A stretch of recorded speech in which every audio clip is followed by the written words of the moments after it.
देखो जी, हमारा CFS का जो पहला MCQ हो गया, which of the following will not lead to decrease in cash and cash equivalents. यहाँ पे हमें एक इंपॉर्टेंट बात क्या समझनी है, आजकल जो एग्जाम में क्वेश्चन आता है ना, वो ये विल नॉट, नॉट वाली जो लैंग्वेज है ना, ये आपको बहुत ध्यान से समझनी है। हमें बाकी सब समझ में आ जाता है, बट ये हम नेगेटिव वाला वर्ड नहीं पढ़ते हो तो हमारा क्वेश्चन गलत हो जाता है। तो इसका ध्यान से देखेंगे बच्चे, आंसर क्या बनेगा। इसका आंसर आएगा सी मेरे पास, इंक्रीज इन बिल्स पेएबल। एक सेकेंड,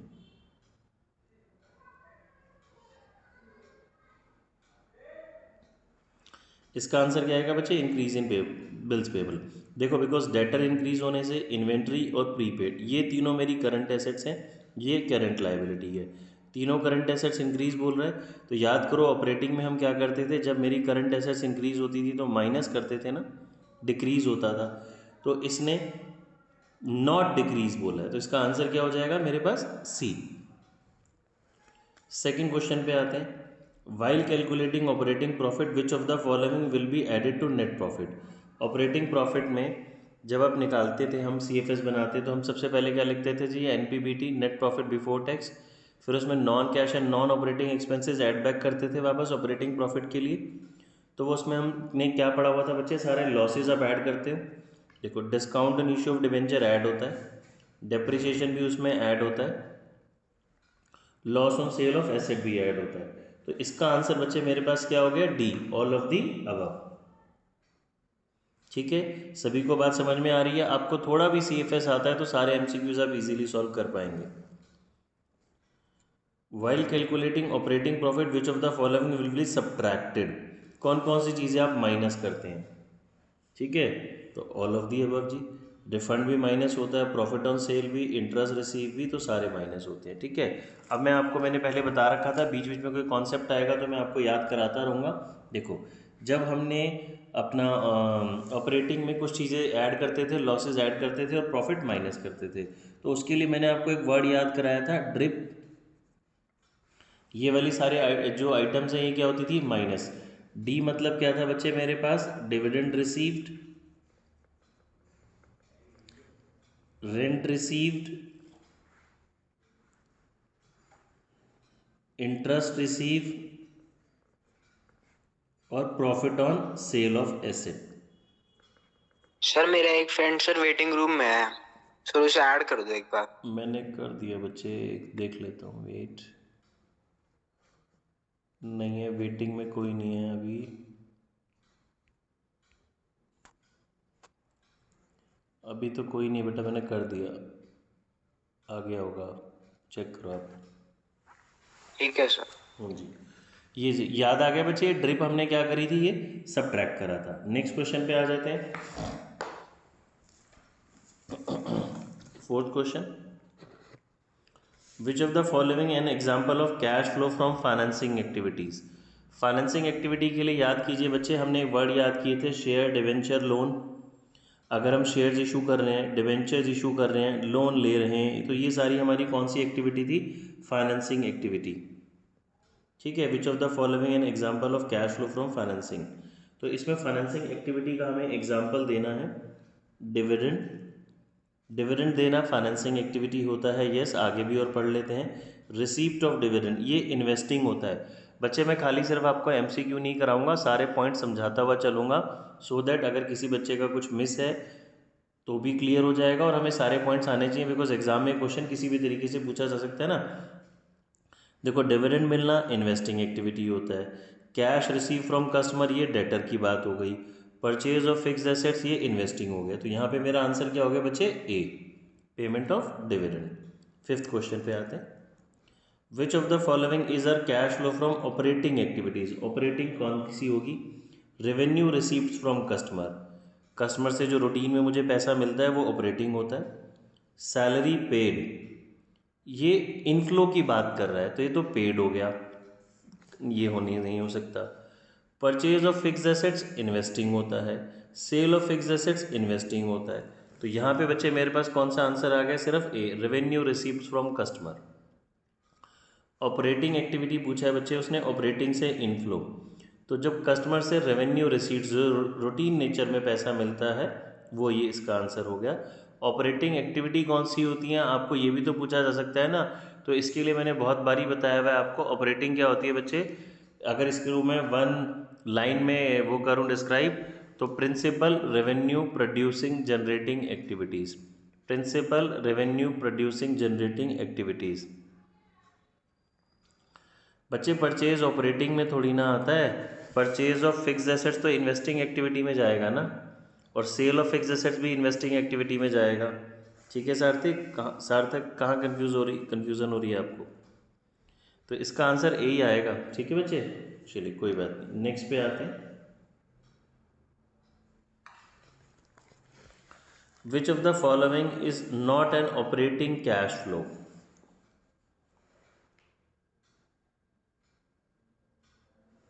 क्या बोले सार्थक? ऑपरेटिंग के लास्ट वाले पार्ट में समझ नहीं आई मुझे। अच्छा कन्फ्यूज़न थी, ओके गॉट इट, कोई बात नहीं।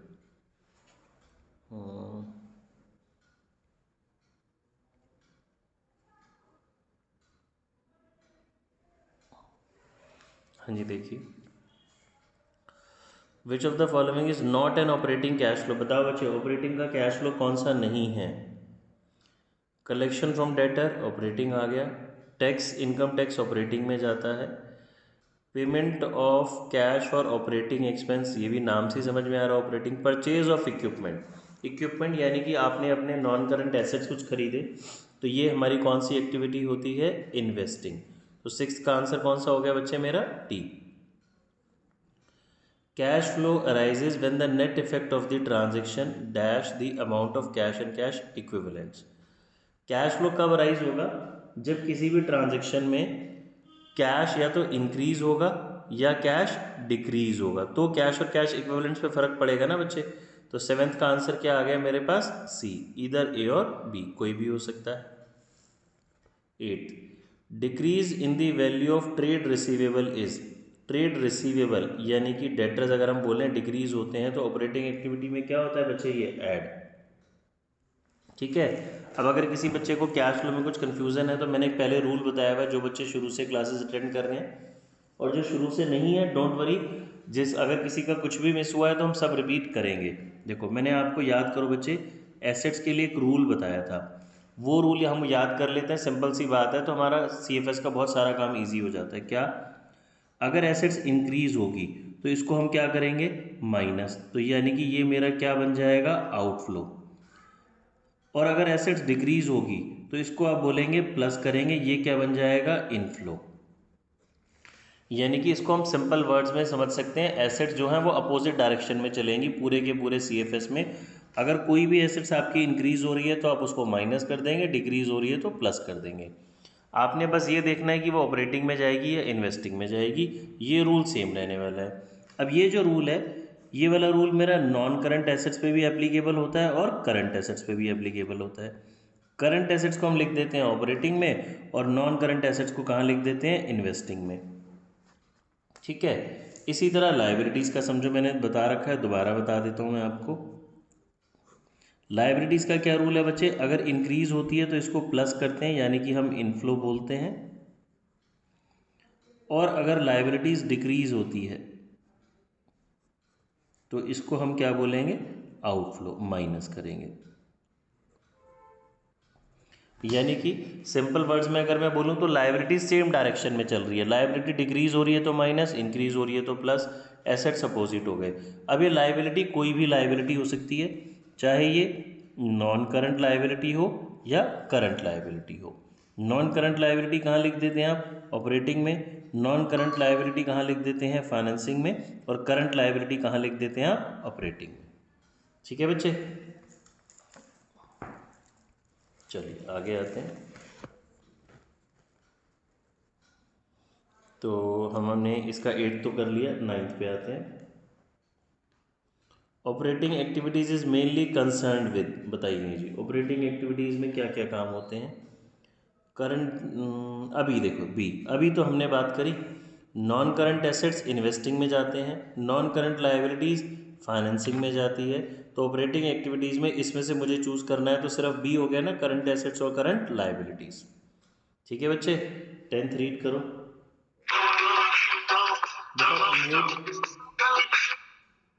म्यूट कर लो, मैं रिमूव कर दूंगा, गर्वित दोबारा एंट्री नहीं कर पाओगे।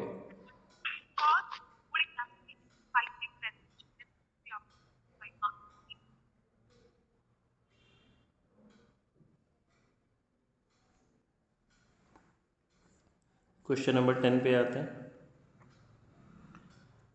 विच of the following is added to net profit while calculating operating, बताएंगे जी।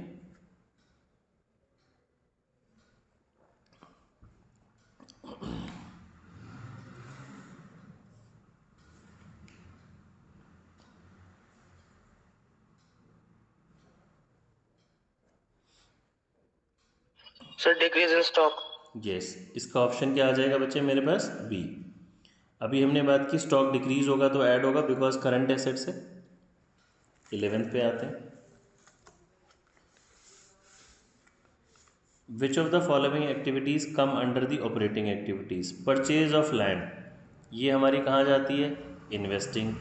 Issue of debentures, financing. Proceeds from issue of equity shares, again financing. तो इसका आंसर क्या हो गया बच्चे मेरे पास? D, cash sales. ठीक है, किसी को कुछ भी नहीं समझ में आया बेटा पूछ लेना आप। 12th पे आते हैं। Sum total of cash flow from all the 3 activities gives. याद कीजिए, जब आप पूरा कैश फ्लो कर लेते हैं तो तीनों एक्टिविटीज को टोटल को प्लस करते हैं, उसे क्या बोलते हैं? नेट इंक्रीज और decrease. Net increase and decrease in cash and cash equivalent. हाँ बच्चे अनम्यूट नहीं करेंगे आंसर के लिए प्लीज़, अनटिल अनलेस कुछ ज़रूरी बात है आप चैट बॉक्स में टाइप कीजिए आंसर। डाउट है तो फिर अनम्यूट करिए। तो 12th का बच्चे मेरे पास आंसर क्या हो जाएगा? डी, नेट इंक्रीज और decrease in cash and cash equivalents. 13 पे आते हैं। Which of the following activities is the main revenue generating activities of an enterprise that is operating? बच्चे ये क्वेश्चन आपको वाइसा वर्सा में भी लाइक अपोजिट भी बन सकता है, वो आपको 1 मार्क में डिफाइन करने के लिए बोल देगा ऑपरेटिंग एक्टिविटी क्या है। सीयूईटी में तो एमसीक्यू आएगा, बट ये सेम क्वेश्चन आपके सीबीएसई में भी आ सकता है। ऑपरेटिंग एक्टिविटीज़ को डिफाइन कीजिए, तो ये 1 लाइन का आंसर बिल्कुल अप्रोप्रिएट होता है, सारे पॉइंट्स इसमें कवर हो जाते हैं। Operating activities are those activities which are main revenue generating activities या प्रिंसिपल रेवेन्यू जनरेटिंग एक्टिविटीज़। ठीक है, 14 पे।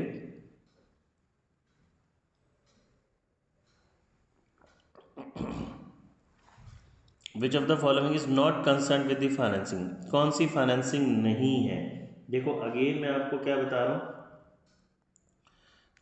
हमें एग्जाम में क्या बात याद रखनी है, ये नॉट वाला जो क्वेश्चन होता है ना, ये हमारे आंसर गलत करा देता है। हाँ अभी देखो फिर ये सार्थक ने जल्दी में आप गलत कर गए। सार्थक भाई जल्दी जल्दी में नहीं करना है, एग्जाम में ध्यान से करना है। नॉट वर्ड लिखा है, नॉट।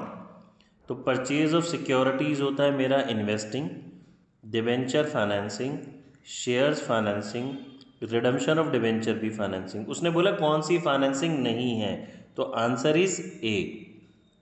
ये तीनों तो फाइनेंसिंग हो गई ना बच्चे, कौन सी फाइनेंसिंग नहीं है? ये फाइनेंसिंग नहीं है। ठीक है, 15 पे आते हैं। Issue of shares for consideration of purchase of plant and machinery to its vendor results in. देखो हमने ये टॉपिक शेयर चैप्टर में भी पढ़ा, डिबेंचर में भी पढ़ा, सीएफएस में भी आ गया। अब क्या मीनिंग है? आपने मशीनरी ली और बदले में उसको अपनी कंपनी के क्या दे दिए? शेयर्स दे दिए।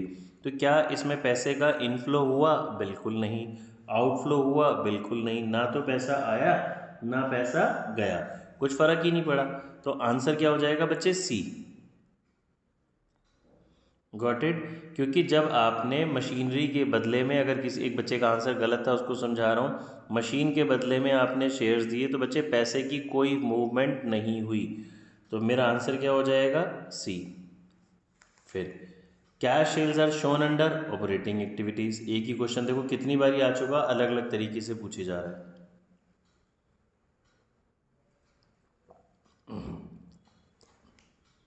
Cash from operating activity will decrease due to, किससे ऑपरेटिंग एक्टिविटीज़ मेरी घटेगी?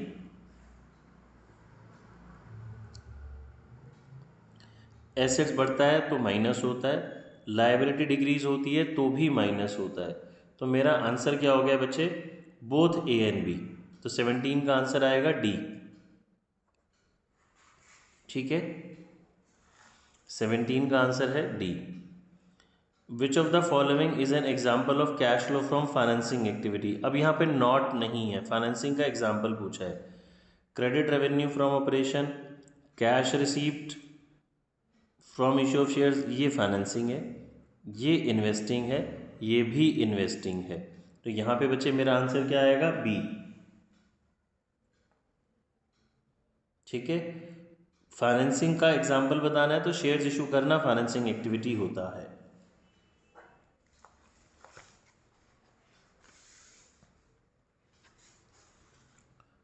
विच of the following is incorrect about the cash flow statement. कौन सा कैश फ्लो स्टेटमेंट के लिए इनकरेक्ट है। It provides information about the cash receipts and cash payment of an enterprise, ये तो राइट है। It reconcile closing cash balance with the balance as per bank statement, तो ये गलत हो गया बच्चे। ये तो जो हम 11th क्लास में पढ़ते थे बैंक रिकॉन्सिलेशन स्टेटमेंट, उसकी बात कर रहा है। ठीक है, तो 19 का बी है, आगे भी पढ़ लेते हैं अभी। It provides information about the cash flow from, ये भी राइट है। It explain deviation of cash from earning, तो इसका आंसर बच्चे मेरे पास हो गया बी। ये तो कैश एंड वो जब आप 11th क्लास में हम बैंक रिकॉन्सिलेशन चैप्टर पढ़ते थे उसकी डेफिनेशन है बैंक रिकॉन्सिलेशन की। अगला 20th पे आते हैं। Where will you show an increase in the balance of securities premium, ये अच्छा पॉइंट है। देखो बहुत सारे स्टूडेंट्स को नहीं पता होता, सिक्योरिटीज प्रीमियम बेटा फाइनेंसिंग में जाता है, याद रखेंगे सभी बच्चे। तो ऑप्शन मेरे पास हो गई सी। अभी फाइनेंसिंग में क्यों जाता है, अगर किसी बच्चे को दिक्कत है तो समझेगा। सिक्योरिटीज प्रीमियम मुझे कब मिलता है, कब इंक्रीज होता है, जब हम शेयर्स इशू करते हैं, डिवेंचर्स इशू करते हैं। तो शेयर और डिवेंचर इशू करना फाइनेंसिंग एक्टिविटी होता है, तो उसके ऊपर जो मुझे प्रीमियम मिलेगा तो वो भी कौन सी एक्टिविटी हो जाएगा बच्चे, मेरी फाइनेंसिंग। तो 20th का आंसर क्या हो गया मेरे पास, C, cash flow from financing activities. 21 dividend received by a financing company is shown as. Dividend receive operating आएगा बच्चे इसका आंसर, ऑपरेटिंग एक्टिविटीज 21 का आंसर।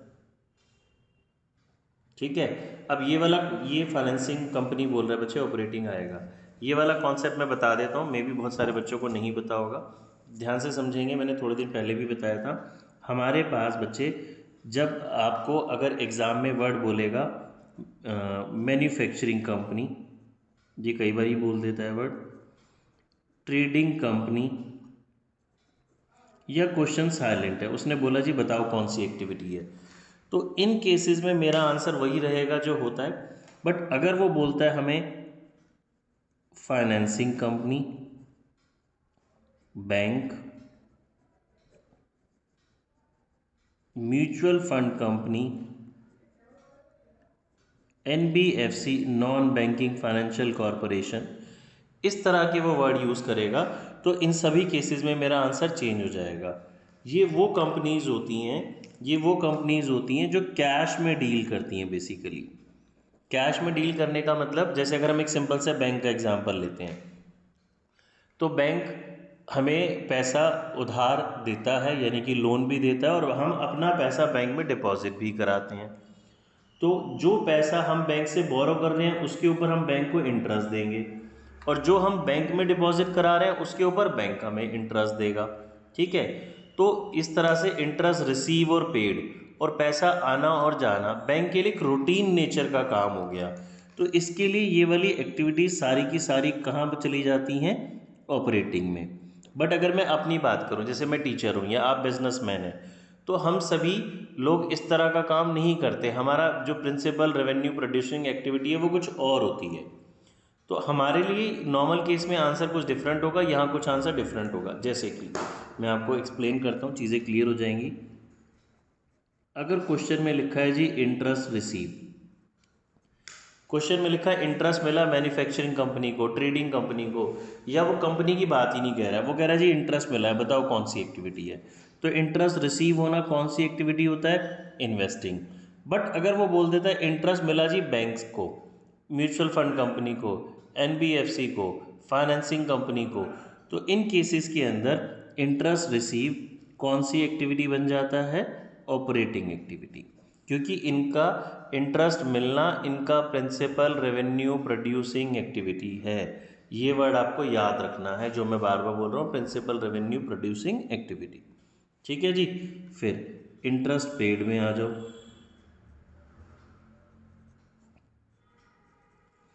इंटरेस्ट पेड हम इंटरेस्ट पे कब करेंगे? जब मैंने पैसे बोरो किए होंगे, लोन लिया होगा।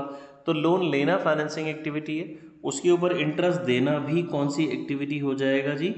फाइनेंसिंग। बट बैंक के केस में क्या होता है? बैंक के केस में तो ऑपरेटिंग ही होता है, बैंक का रूटीन नेचर का काम है।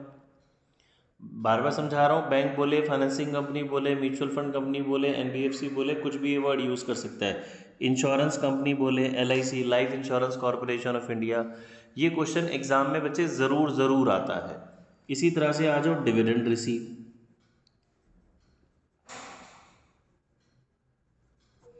डिविडेंड हमें कब मिलेगा? जब हमने पैसा इन्वेस्ट किया होगा। बट इस केस में ऑपरेटिंग ही होता है, क्योंकि हम सभी ने पढ़ा हुआ अपने इकोनॉमिक्स में, बिजनेस में, बैंक सारा पैसा अपने पास बैंक में नहीं रखता। कुछ पैसा लोन देता है, कुछ आरबीआई के पास रखना पड़ता है, कुछ पैसा इन्वेस्ट करता है। ठीक है ना? तो इन्वेस्टमेंट करना बैंक के लिए ऑपरेटिंग एक्टिविटीज़ हो गया।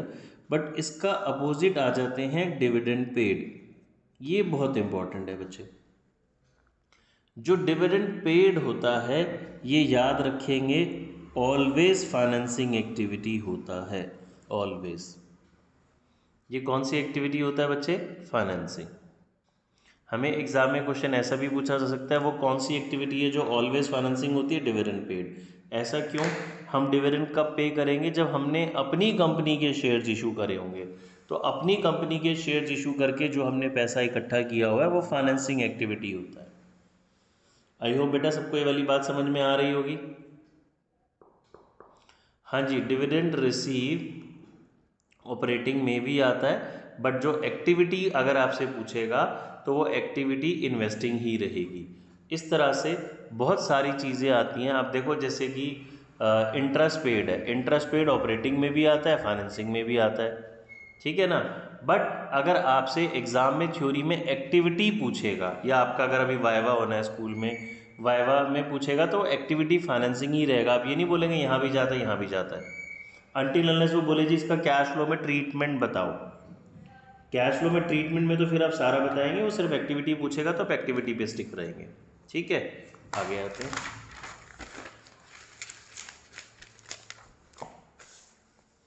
हमने कहाँ तक कर लिए थे? फाइनेंसिंग कंपनी वाले क्वेश्चन पे थे। हाँ जी, 21 वाले पे थे। तो dividend receive by financing company, तो इसका आंसर क्या हो जाएगा बच्चे मेरे पास? ए। कॉन्सेप्ट मैंने आपको पूरा रिकॉल करा दिया। फिर dividend receive by non financing company, देखो अपोजिट क्वेश्चन आ गया। तो अगर नॉन फाइनेंसिंग कंपनी को डिविडेंड मिलता है तो कौन सी एक्टिविटी है? इन्वेस्टिंग। क्योंकि नॉन फाइनेंसिंग कंपनी को डिविडेंड कब मिलेगा? जब उसने कहीं पे पैसा इन्वेस्ट किया होगा। 23 पे आते हैं। गिवन नेट प्रॉफिट है जी 250, ट्रांसफर टू जनरल रिजर्व है 40, ओल्ड मशीनरी जिसकी बुक वैल्यू 50 है, sold for rupees 20,000, cash from operations. बताएं जी, आंसर बताएंगे बेटा, सभी लोग करेंगे फटाफट से।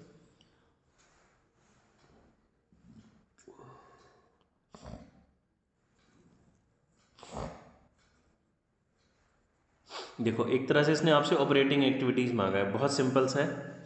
ऑपरेटिंग एक्टिविटीज़ जब आप करते हैं तो सबसे पहले हम नेट प्रॉफिट लिखते हैं जी, ट्रांसफ़र टू जनरल रिजर्व उसमें ऐड करते हैं। ओल्ड बुक मशीनरी जो 50 की थी 20 में बेची है, तो 50 से तो हमें मतलब नहीं है। 20,000 जो पैसा मेरे पास आएगा वो तो इन्वेस्टिंग में जाएगा। यहाँ पे ऑपरेटिंग में तो हमें प्रॉफिट और लॉस से मतलब होता है जो एसेट्स की बेचने पे हो रहा है। तो यहाँ आपको लॉस कितना हो गया? 30,000। तो 250 प्लस 40 प्लस 30, तो मेरा आंसर कितना हो गया बच्चे? 320। Got it? सभी को बात समझ में आ गई? तो इसका आंसर क्या हो जाएगा? 3,20,000। क्वेश्चन नंबर 24 में आते हैं।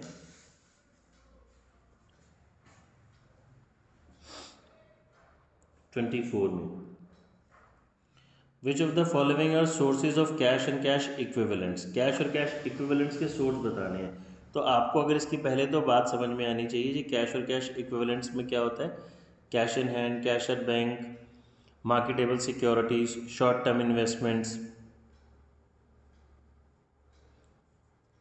issue of bonus shares, issue of shares against purchase of fixed assets, conversion of debenture into shares, conversion of loan into shares। कोई भी नहीं होगा बच्चे इसमें तो आंसर। ये सारी ये तो फाइनेंसिंग की बातें कर रहा है या कुछ इन्वेस्टिंग की है, कोई भी है मतलब नो फ्लो भी है, तो कैश और कैश इक्विवेलेंट्स इसमें कुछ भी नहीं है, नन ऑफ दी अबव। तो 24 का आंसर हो जाएगा डी।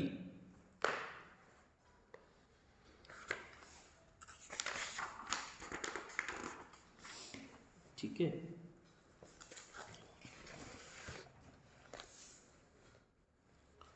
25 रीड कीजिए। Which of the following are added to net profit after tax and extraordinary items to reach net profit before tax? Provision for tax made add करते हैं, proposed dividend previous year का ये भी add करते हैं, interim dividend paid ये भी add करते हैं,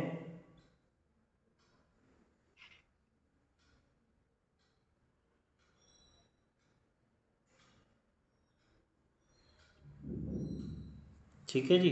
तो मेरे पास आंसर क्या हो जाएगा बच्चे, all of the above.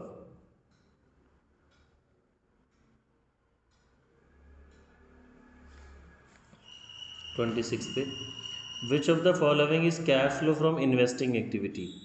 Interest receive investing होता है, डिविडेंड रिसीव अभी हमने समझा ये भी इन्वेस्टिंग होगा। भाई मैंने कहीं किसी कंपनी के शेयर्स में पैसा इन्वेस्ट किया हुआ है, मुझे डिविडेंड मिल रहा है, इन्वेस्टिंग। इंटरेस्ट मिल रहा है, investing. Sale of purchase of fixed assets, investing.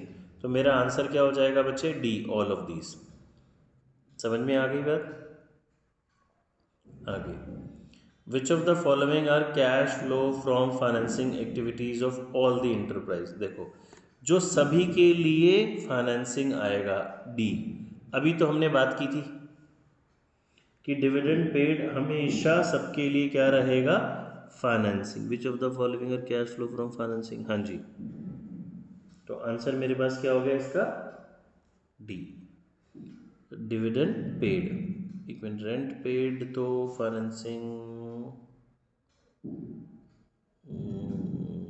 नहीं, हाँ जी डी आंसर है जी, पर डी तो ऑप्शन ओनली एंड डी। हाँ जी, got it, only and only D आ गया। Acquisition and disposal of long term assets is included in, ये कौन सी एक्टिविटी होता है बच्चे? ये एक तरह से ये इन्वेस्टिंग एक्टिविटी की डेफिनेशन है।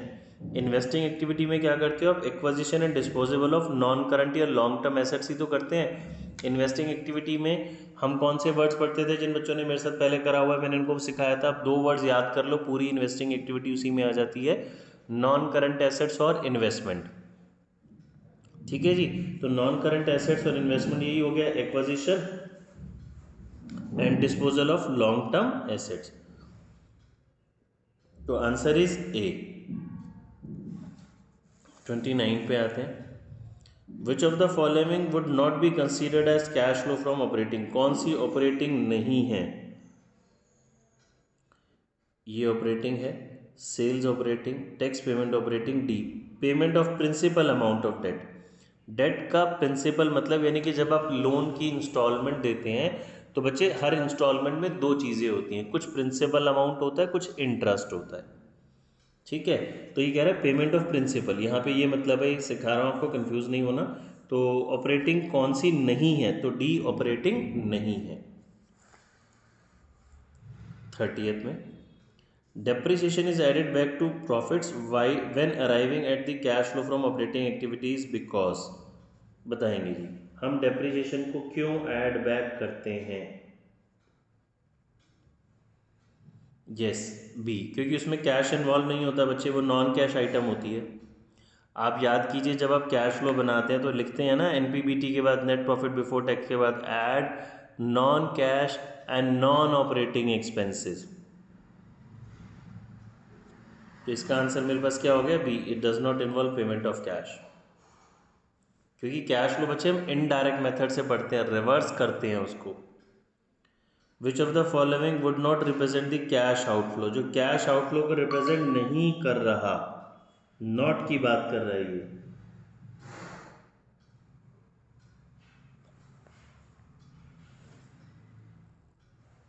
परचेज ऑफ बिल्डिंग में आउटफ्लो है, सेल में इनफ्लो है, retirement of long term debt का मतलब है डेट की पेमेंट कर रहे हो तो आउटफ्लो हो गया, पेमेंट ऑफ डिविडेंड भी आउटफ्लो हो गया। इसने नॉट वर्ड बोल रहा है तो ये तीनों तो आउटफ्लो हो गए, ये इनफ्लो हो गया। बच्चे ये क्वेश्चन एग्जाम में पता है एक और तरीके से कैसे आएगा, ऑड वन आउट। ये तीनों हमारे पास क्या हो गए, आउटफ्लो, ये अकेला क्या रह गया, इनफ्लो। Got it. 32 में आइए। The primary purpose of the statement of cash flow is to. Cash flow का बच्चे प्राइमरी पर्पस क्या होता है, ये आपको डेफिनेशन वैसे भी आनी चाहिए। ये हमें पूरा कैश का इनफ्लो एंड आउटफ्लो की बात बताता है कितना कैश इनफ्लो या आउटफ्लो हुआ from operating, investing and financing activities of a business during a year. तो यहाँ पे अगर आप आंसर रीड करेंगे तो इसमें मेरे पास कौन सा आंसर हो गया बच्चे, ए। ठीक है। Which of the following is a limitation of cash flow, ये बताओ आप मुझे। 33, ये हमने जल्दी से नहीं पढ़ा होगा। 33 का डी, 33 आंसर बताएंगे।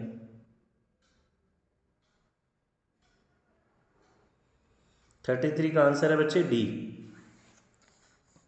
All of these. D D D. Income statement का सब्स्टिट्यूट नहीं है, यानी कि पी&एल की जगह यूज़ नहीं करा जा सकता। नॉन कैश ट्रांजेक्शन्स इग्नोर होती हैं। हिस्टोरिकल होता है, मतलब कि जो डाटा ऑलरेडी बुक्स के अंदर है उसी से आप बना रहे हो, तो इसकी ऑप्शन हो गया D.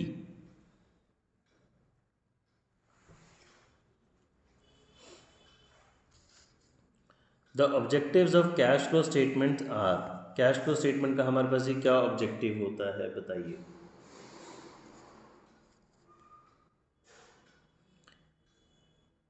Analysis of cash position, short term cash planning, liquidation, comparison of operating performance. हाँ जी, तो इसका आंसर आएगा बच्चे मेरे पास डी। सारी बातें आ गई इसमें। कैश की पोजीशन बता रहा है, शॉर्ट टर्म इसकी बात कर रहा है, लिक्विडिटी के बारे में बता रहा है, हम अपनी परफॉर्मेंस को कंपेयर कर सकते हैं। तो ए बी सी डी, तो 34 का ऑप्शन नंबर हो गया मेरे पास D. Cash from operating activities will decrease due to, बताएंगे जी।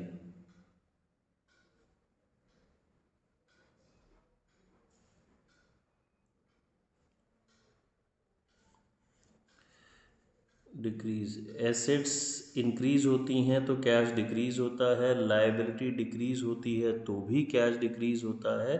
तो इसका आंसर बच्चे डी है। इधर A and B both are right, A और बी दोनों हो सकते हैं। 36, bank deposit with a maturity date after 2 months belongs to the which of the following in cash and cash equivalents. इसमें आएगा सी में।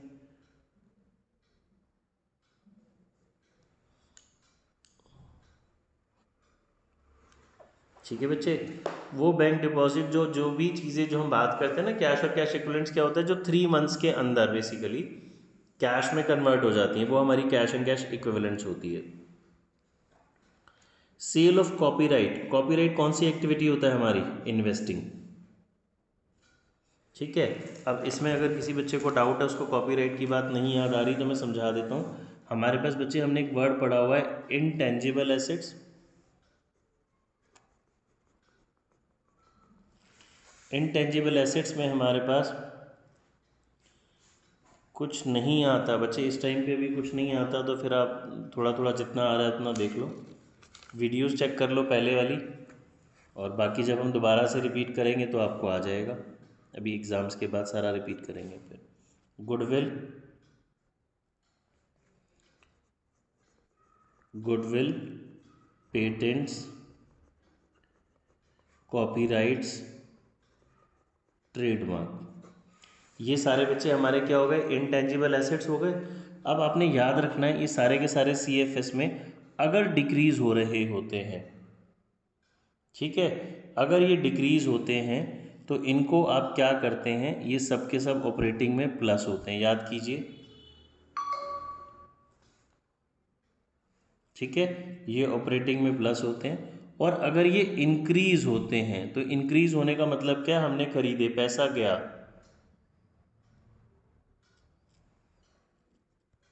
ये अगर इंक्रीज होते हैं। बच्चे ये अननेसेसरी चैट्स नहीं करो आप ग्रुप में, ये इंक्रीज होंगे तो अब हम इसको क्या कर देंगे बच्चे, माइनस होंगे, कहाँ पे, ये इन्वेस्टिंग के अंदर। इंक्रीज होने का मतलब है हमने परचेज किया,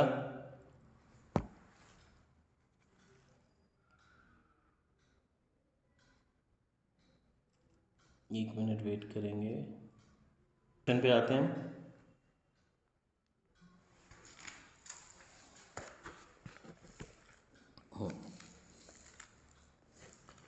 विच of the following is a source of cash.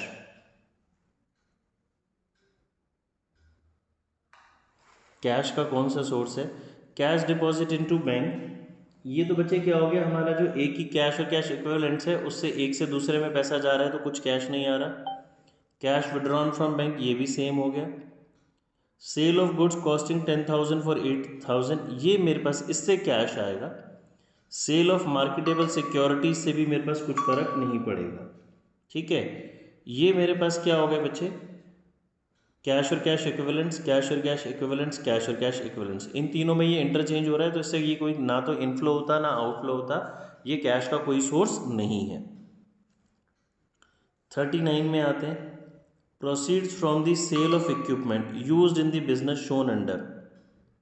ये कौन सी एक्टिविटी होता है बच्चे, हमारी इन्वेस्टिंग। इक्विपमेंट की हमने बात करी ना, आप कोई भी नॉन करंट एसेट सेल या परचेज करेंगे तो कौन सी एक्टिविटी होता है, ये मेरी इन्वेस्टिंग। 40th पे आते हैं, loss on sale of equipment is shown under. Operating activities में जाते हैं, लॉसेस तो हमारे पास, payment of dividend on a company stock. Dividend pay करना ऑलवेज कौन सी एक्टिविटी है, फाइनेंसिंग, चाहे कुछ भी बोले, आपने कंफ्यूज नहीं होना, हमने ऑलरेडी बहुत बारी पढ़ लिया। Retirement of long term loan payable, again financing.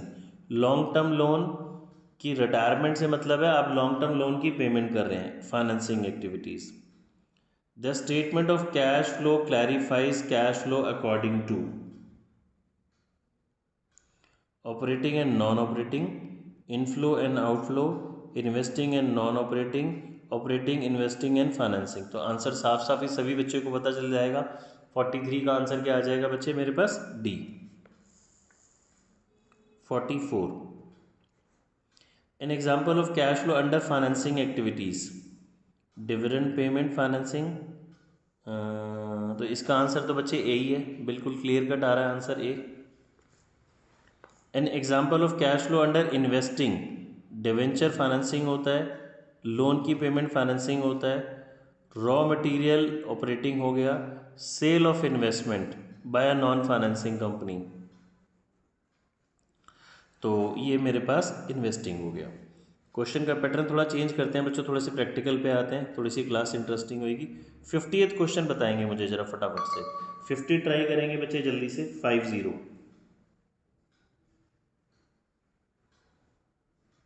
50th question try करेंगे।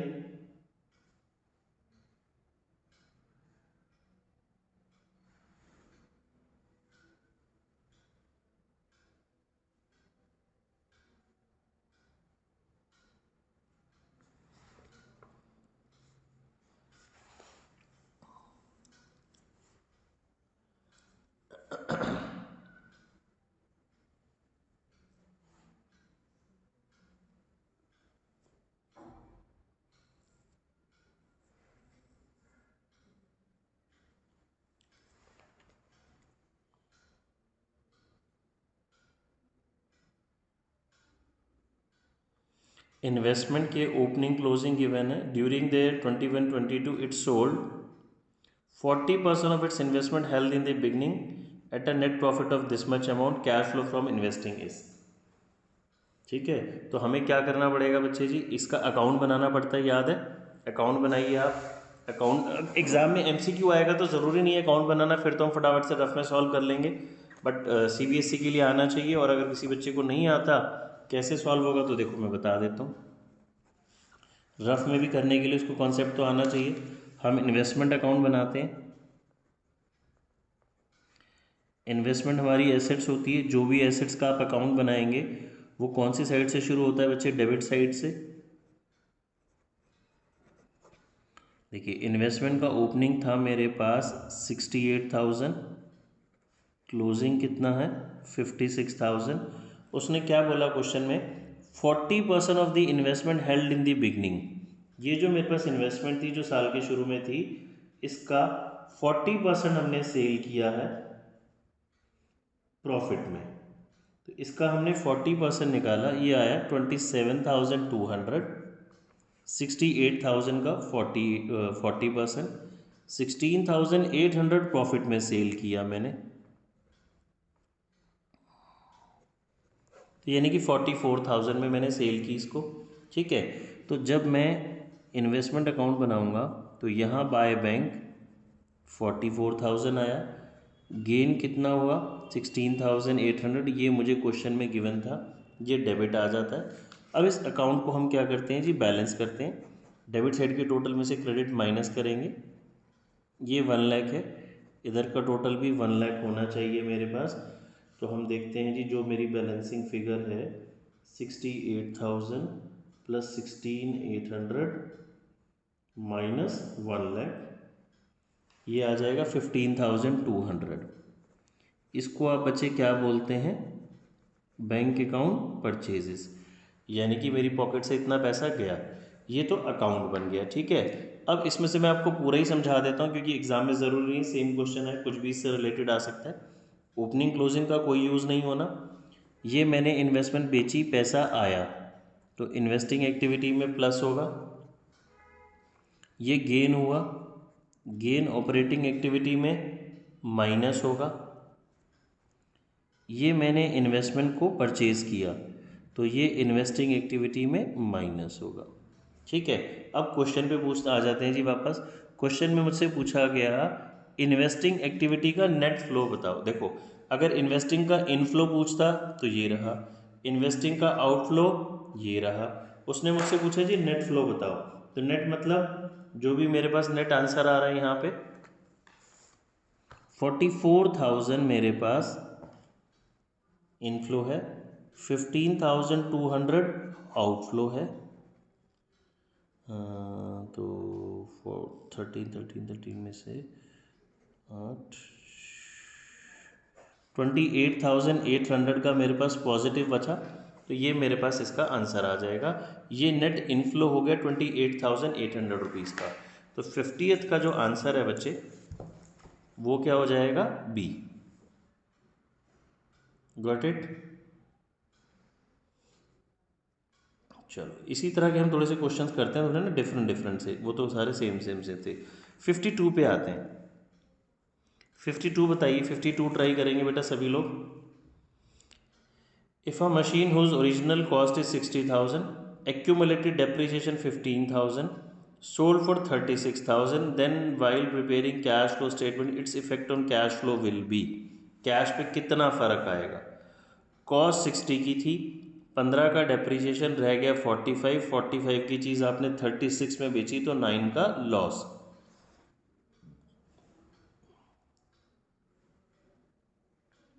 उसने तो आपसे, बट देखो ये मैंने आपको सारा समझा दिया, बट उसने पूछा गया है हमसे कैश में कितना होगा। तो कैश में तो बच्चे इस क्वेश्चन में सिर्फ मेरे पास कितना आएगा 36,000, जो मशीन बेच के आ रहा है सिर्फ वही तो पैसा आने वाला है हमारे पास।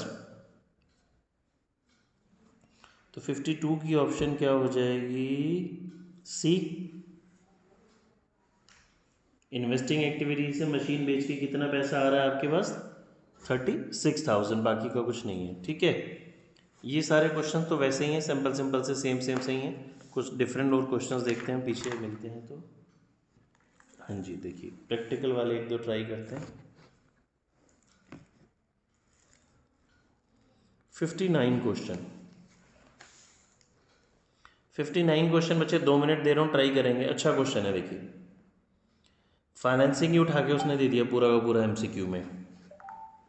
मैं आपको वैसे समझाऊं तो शेयर कैपिटल फाइनेंसिंग में जाता है, प्रेफरेंस फाइनेंसिंग में जाता है, डिवेंचर भी फाइनेंसिंग में जाता है, शेयर प्रीमियम यानी कि सिक्योरिटी प्रीमियम रिजर्व भी फाइनेंसिंग में जाता है।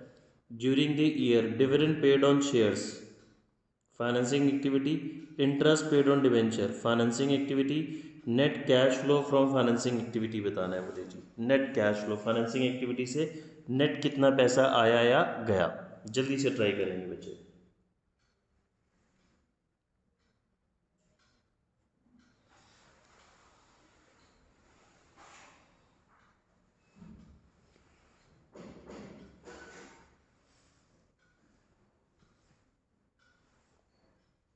यस प्राची इज राइट, बाकी लोग भी ट्राई करेंगे बेटा। देखिए इसको हम समझना शुरू करें। ओपनिंग से क्लोजिंग हम देखते हैं, इक्विटी शेयर बढ़ रही है 1 लाख प्लस होगा। प्रेफरेंस शेयर डिक्रीज हो रहा है तो रिडम्पशन ऑफ प्रेफरेंस शेयर हो गई 40,000 माइनस। डिवेंचर डिक्रीज हो रहे हैं तो 1 लाख माइनस। डिवेंचर के साथ ही 10% है, रेट ऑफ इंटरेस्ट निकालेंगे बट यहाँ इंटरेस्ट ऑलरेडी गिवन है तो फिर मैं इसका ओपनिंग का 1 लाख नहीं निकालूंगा। 60,000 ये इंटरेस्ट का मेरे पास माइनस हो जाएगा। डिवेंचर डिक्रीज हो रहे हैं 1 लाख, इसका माइनस हो जाएगा। शेयर प्रीमियम सिक्योरिटीज प्रीमियम 20,000 बढ़ रहा है, ये 20,000 से प्लस हो जाएगा। डिविडेंड पेड ऑन शेयर्स, मैंने शेयर्स के ऊपर डिविडेंड पे करा, ये भी माइनस हो जाएगा। तो इसका आंसर कितना आ रहा है बच्चे, बी आ रहा है। तो इसका आंसर हो जाएगा नेट कैश आउटफ्लो 1,45,000। ठीक है,